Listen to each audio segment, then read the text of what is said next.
Great experiences build great leaders. Great leaders build great teams. This is Building Great Sales Teams.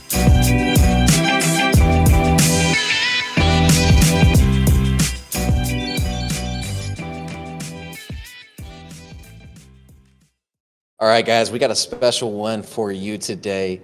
I've got Mark Carpenter with us. He's a Chief Storyteller at Master Storytelling. He's a best-selling author of Master Storytelling, How to Turn Your Experiences into Stories That Teach and Inspire. He runs workshops on this same topic, and his mission is to bring humanity back to leadership. Mark, welcome to the show, brother. Doug, thanks for having me here. It's great to be with you. Awesome. So I was cyber stalking you like I do most of my guests. And I saw that a few weeks back, your lights went out and you had a really great story behind that. Can you walk our listeners through that? Yeah, we had an experience. I live in the Utah area in Salt Lake City, and we had a power outage. It was a big storm that was coming through.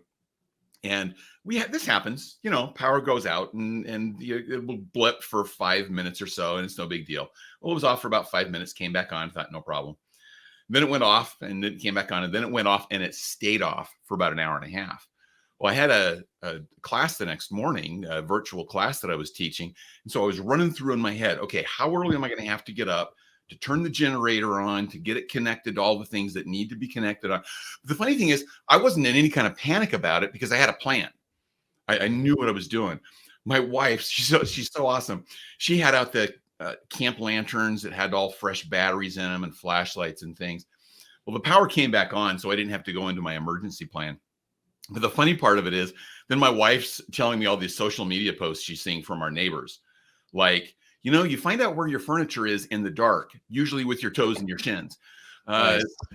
When the power goes out, that's not a great time to find out that all the batteries in your flashlights are corroded, or the garage is so dark you can't find your camp lanterns. And I thought, isn't that true in business? We try to find the emergency plan during the emergency. And we really got to start doing that before the emergency. And so that's just a great reminder for business. And, from a sales perspective, you don't plan on how am I going to handle an objection when the objection comes. You plan that before the objection comes so that you're ready for it. So it's just a good reminder to stay on top of those things and refresh them regularly so you know what you're going to do when the emergency happens. I couldn't agree more. And, what I do is a lot of sales team consulting, right? And a lot of that is, okay, do you guys have a script? They don't have a script in place. Okay, let's build a script.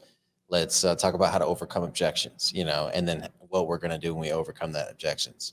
Where I think you're bringing a lot of value in is you're not just overcoming the objections with like feature and benefit. You're overcoming the objection by tying emotion to it and telling a story. Yeah, right on. And I think that's one of the best places to use storytelling in sales. Somebody what the common objections are. You'll be able to plan for that. If you've had any kind of experience, you will know what those objections are. Well, talk to your other sales associates, talk to your colleagues, talk to other people in the business and say, what are some examples of people who had that objection and how they overcame that objection? Mm-hmm. So maybe it's, I had somebody that said the same thing as you. Maybe it's the objection of, we just don't have budget this quarter. That's probably a fairly common one. We don't have budget this quarter. Well, can you tell them a story about, I had somebody that was in the same boat? And I get it. That's a logical challenge. Well, even just by saying that, you've made a connection with that person. You've related to them and they can relate to you. But then can you tell the story about when they didn't overcome that objection, they ran into these kind of problems. I really don't want you to have those kind of problems too. So is there a way that we can work around this? Or here's how they overcame that objection. Mm-hmm. And here's the success that they got from it. I want you to have that level of success. And that kind of relationship storytelling will connect them to you. And maybe it won't overcome the objection in the moment, but it'll help them to overcome the objection with the people internally that are giving them the objections in the first place. Yeah. No, I love that. And I love it because it just clicked that one of the ways that we overcome objection, and this is classic door-to-door 101, and we call it feel, felt, found. I completely understand how you feel. A lot of people are dealing with that in the marketplace right now. Mr. Jones felt the same way. And what he found out was that he ended up saving money on the back end using our service, you know? And so it's a very small and quick story, you know what I mean? Yeah. But how would you recommend that in terms of not necessarily overcoming objection, but maybe just talking about a feature in the business? How should they structure that story? Yeah. We spend a lot of time as we teach and lead in sales talking about features and benefits and how that connects to people. But do we tell the story of the transformation? And that's really Love what that. your customers want, is what transformation am I going to experience by making the investment in your product or service? Here I am today. Where is it that I want to be? And sometimes they don't even know where they want to be because they're not familiar with your product or service. They may not even see that. So that's what I want you to focus on, is what's that transformation we're trying to help people to see that they're going to get. And you can do that in a very simple 3-part structure that we go through in the book and in the workshop, Master Storytelling, where we talk about current state, where are things right now, what's a goal they want to accomplish, and then the conflict, what's getting in the way of that goal, and then the change. How is that goal achieved, getting through that conflict, getting past the conflict that they have that will help them achieve the goal that they want. And when we can help people see that transformation that they need to make, they're going to be more open than just features, benefits that we share with them. I love it. I love it because a lot of times when we structure a pitch, the presentation piece is overcoming the pain points, you know, and how we're going to overcome those. We're going to prescribe our product, and our product is going to give them the remedy, right, which is the benefit. And then, but one of the things I always like to do at the end of that presentation piece is what we call like our crystal ball close, you know, which is like, what is your life going to be like after you have the service? You know, so that makes so much sense. And I love how it's all tying together. Let me ask you this. And I'm asking this because of your history. What qualifies someone as a master storyteller in your mind? And I know why you are, because I've gone and done the research, and it didn't take a whole lot. I just looked at your LinkedIn page. But what in your mind, that is an amazing title to have that I would like to have someday. So what would qualify them?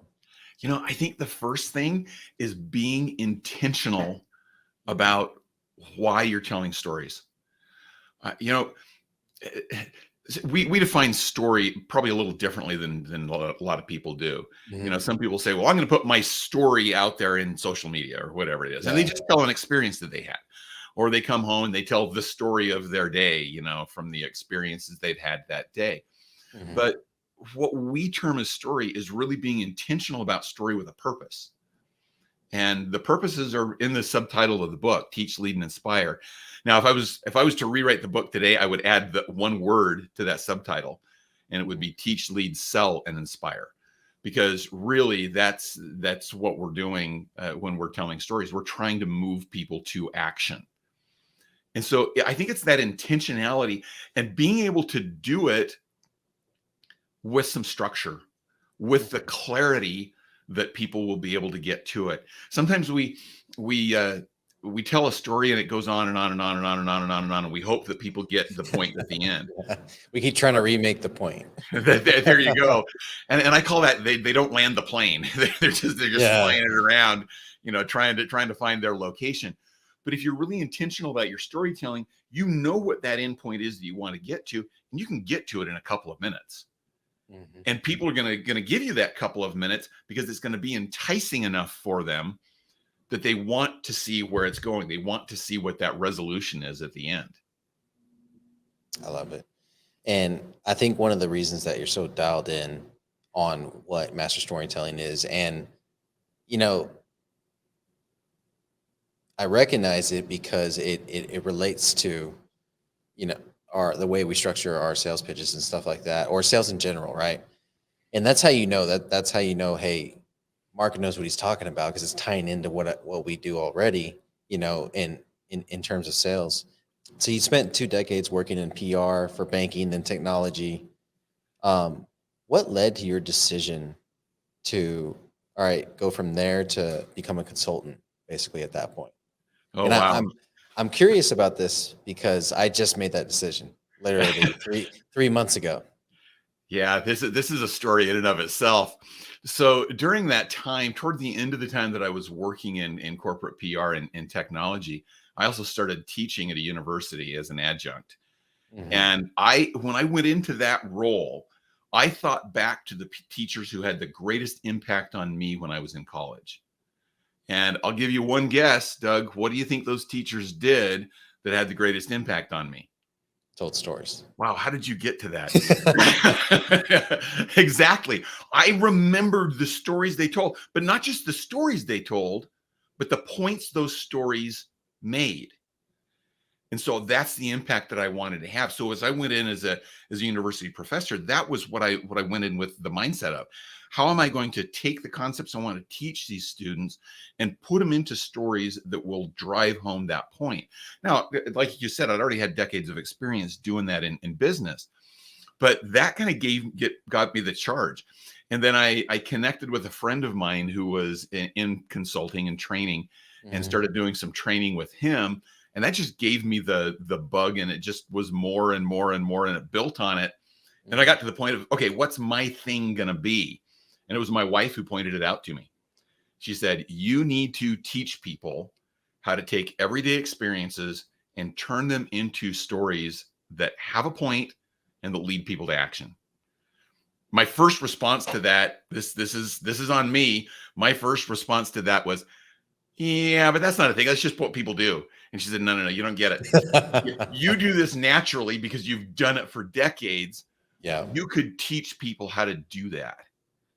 And so that was really the change that came about to me that said, yeah, I can do it. As I started to talk to people about it and float that idea, I still didn't initially trust my wife's judgment on that. So I talked to some other people, and they were like, oh, that would be so great to have some intentional way of getting that skill across to people. And so that led to the book, which led to the workshops, and here we are today. I love it. I love it so much because a lot of times we don't believe our genius, you know what I mean? Because we're in it all the time, you know? And so for me, it was joining a mastermind group and then having them constantly ask me, how do you build these teams?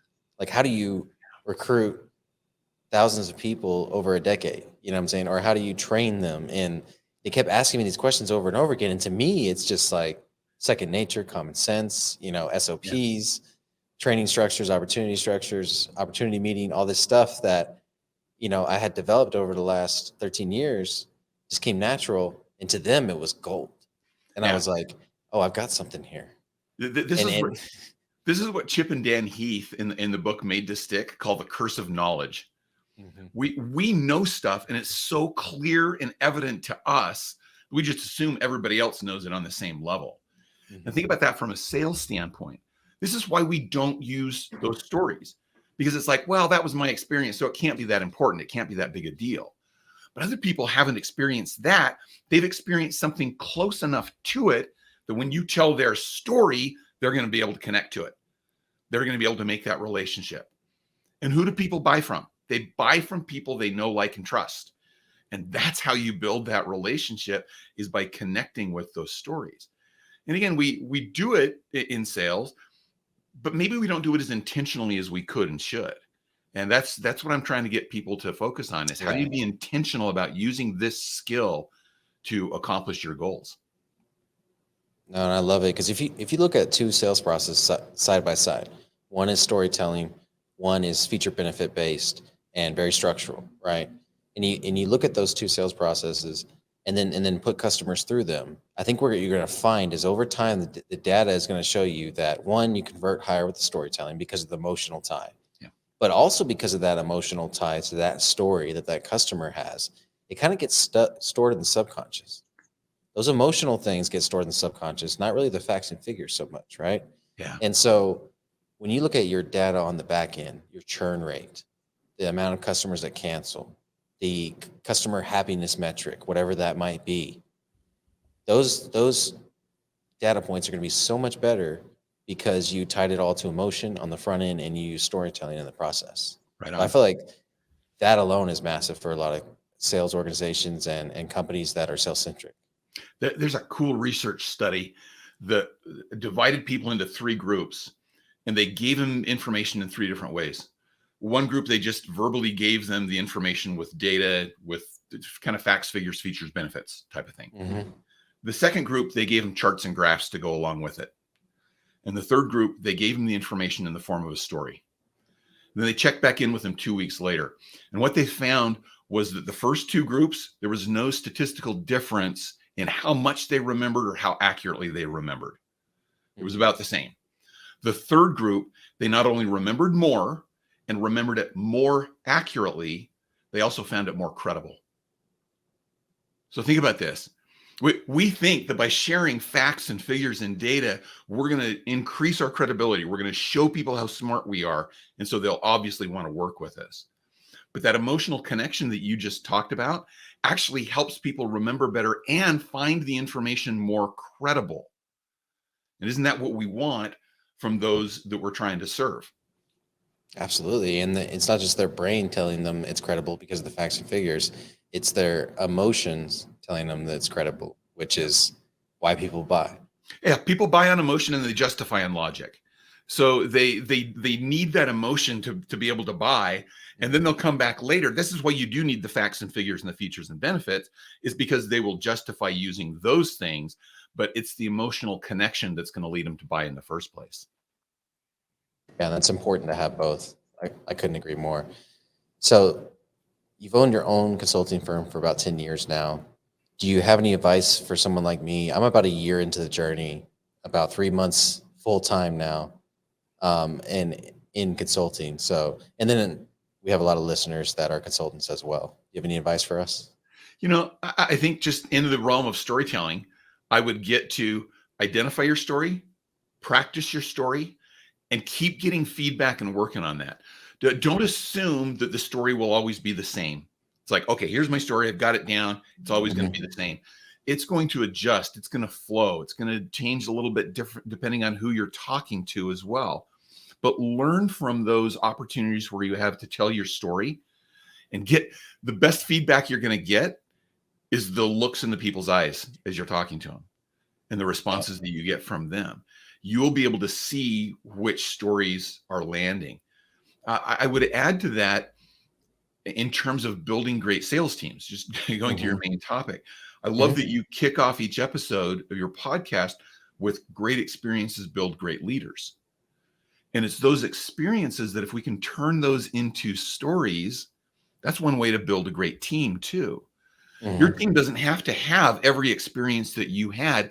If you can relate those experiences in a story in a way that they will feel like they've had the experience themselves, and that will motivate them into greater action and again, build a greater sales team.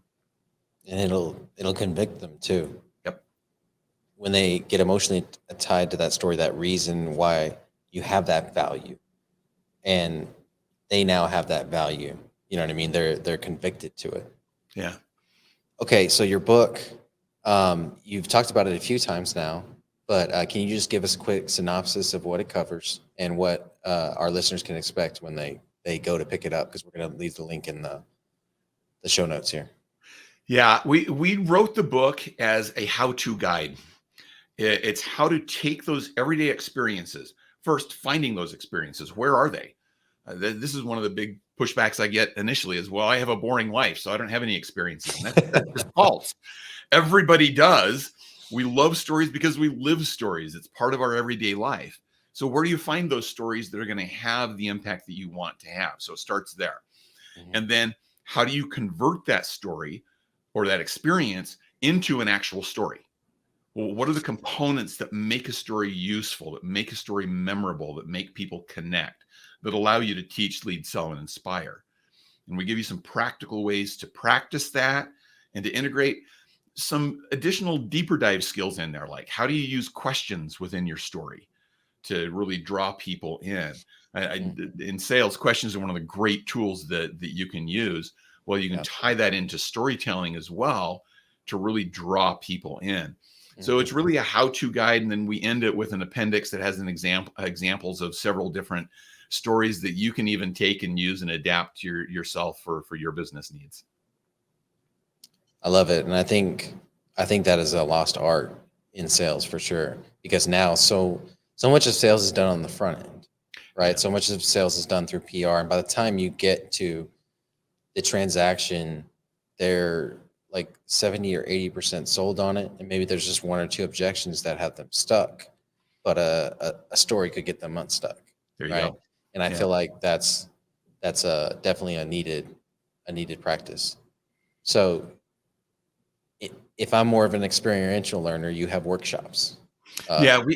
We have public workshops that we do virtually 4 or 5 times a year. We also will come into your organization. We'll teach your sales team storytelling, and so we can do it directly with the team. I speak at conferences. We also do storytelling coaching, where we can do team coaching or we can do individual coaching. And I can either do that in person, bring me to your site, or we can do it virtually through the wonderful power of the internet that we have. We can connect with people from all over the place, which is just the fantastic tool that we have in our days. But however I can help you to get to that point where you're telling your stories intentionally with the intent to help people, and B, to just give you the practice and experience and the feedback and the coaching that you need so that you feel comfortable doing that and integrating that into your day-to-day work. Absolutely. And you've got one coming up on May 16th through 18th. Is that correct? Correct. And we do that public workshop in 3 95-minute virtual sessions. And so they're quick, they're absorbable. And then we give you little assignments overnight to come back to prep for the next session. And we found that actually works really, really well to give people that opportunity to absorb what we learned, apply it, come back, take the application, add something onto it, apply it, come back. And the third session, actually, most of it is a practice session where you get some feedback on a story that's based on a real experience that you're going to tell. Amazing. And is there a cost associated with these workshops? Yeah, the workshops are $4.99 per person. If we want to do an internal workshop, that'll come down. The per person price will come down on an internal workshop because I'll do it directed to your organization. So we'll just get a fixed cost in there, and that includes all the materials that they're involved with it. A workbook, you get a copy of the book itself when you do the workshop. I love that, and I love that the price point is at $500 because it's like an individual can go and make that investment in their skill set. An individual salesperson, which we have a lot of those listening to the podcast as well. So we really wanted to make it accessible. We wanted it something that people could get into. They could see the value of it, and we just think it's going to expand and grow from there too. I couldn't agree more. Okay, so what's next for you and your business? It's taking it to the next level. We do a lot of work with sales professionals and also with training professionals. That's the other audience that we do a lot of work with. But for me, the next level is let's get this up into the executive leadership level as well. I mean, how many times do we sit in corporate meetings and we get the presentation? It's like, oh my gosh, how can I stay awake during this? And you're doing everything you can just to keep it going. What if we could get leadership to really teach, lead, sell, and inspire with the power of storytelling? I had an executive at one time in my career who he was new to the organization and he wanted to present EBITDA to everybody. And this was a technology company. So about 80% of our employees were software engineers. And I said to him, you've got to explain what EBITDA means to them in their world. And his response was, well, they should figure it out. I'm like, oh, no, that's not it. And we got the experience that I just was talking about there, where people were checking out. They didn't know what it meant to them. So I want to take it up to that next level of leadership, the executive and C-suite level of leadership, to help them tell the story of what they're talking about in a way that's going to be impactful to their teams. And again, it goes back to building great teams. No, absolutely. And I think there's a lot of opportunity for speakers too in that, just to take that, because a lot of people in my masterminds are, influencers, or they're building their machines on social media, and the ability to jump on social media and tell a story through video now is, that skill set, you really can't put a price on it anymore. Yeah. Even if you're doing it for others, but if you're doing it for yourself, it's massive in terms of credibility and tying the emotion to your service, And so I think that's going to be huge. Yeah, so the value that I bring there is it gives people a simple process to get that story down to a good social media length. Because you don't want to go rambling on and on and on with your story if it's a social media post. It needs to be succinct, and we give you a structure to help you with that. Yeah, and I'm such an analytical guy, so it's like I'll start telling a story, and then I'll go off into the data, and then I'll go off into the results, and then, forget where I was going, like you said earlier, flying the plane with no runway in sight. Just so you know, Doug, you're not alone. That's a common problem. I appreciate it. All right. So the last question I asked is a little deeper. This is something that I feel like my life's work, I'm going to end up here, which is talking about legacy. So what does legacy mean to you, and what legacy do you want to leave behind? I want to leave a legacy where we lead like human beings. We get into leadership positions. We don't intentionally stop leading like humans, but we get so focused on numbers and policy and process and just those kinds of things that we lose the humanity in our business. And my goal is to really build more humanity back into the leadership of business. And so if that's that's a legacy that I would love to be able to leave behind, is increasing the humanity in our leadership. And that made me immediately think of, because I've been very number centric in my past, and it's lost me people, right? I went from 110 salespeople to like 50 or 60, and different reasons and variables and all that stuff. But at the end of the day, I was very numbers focused, very data.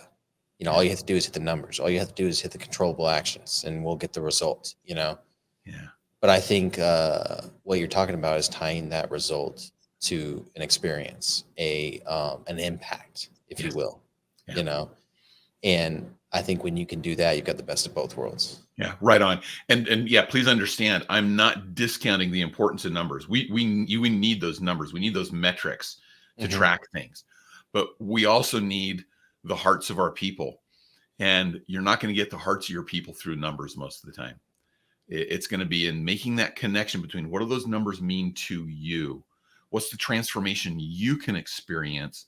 It's going to inspire you to action, and story will get us there. I love it. So if any of our listeners want to follow you or want to follow up on your book or your workshops, where's the best place for them to do that at? Well, two places you can start with. One is our website, which is master-storytelling.com. You have to have that little dash in between master and storytelling to get to us. The other is on LinkedIn. So look for Master Storytelling on LinkedIn, or look for me, Mark Carpenter, on LinkedIn. There's a bunch of Mark Carpenters in the world. So just look for the one with the Master Storytelling book hanging around in the image, and you'll find me. So those are probably the two best places to find me these days. And I searched it that way, Mark Carpenter, Master Storyteller, and then you came up. Awesome. Before I wasn't able to find you. Good confirmation that works, because you search for yourself and you immediately come up because your computer knows who you are. Yeah. So thank you for that confirmation that will work. No, for sure. Mark, I want to thank you for coming on the show. It's been a fantastic episode. I can't believe we packed all of that into 30 minutes. So that was amazing. And that's a testament to your storytelling ability to keep it short, concise, and to the point, and with the end in mind. So thank you so much for coming on the show. It's been my pleasure to talk with you and your listeners today, and I wish you the best. All right, guys, let's get building.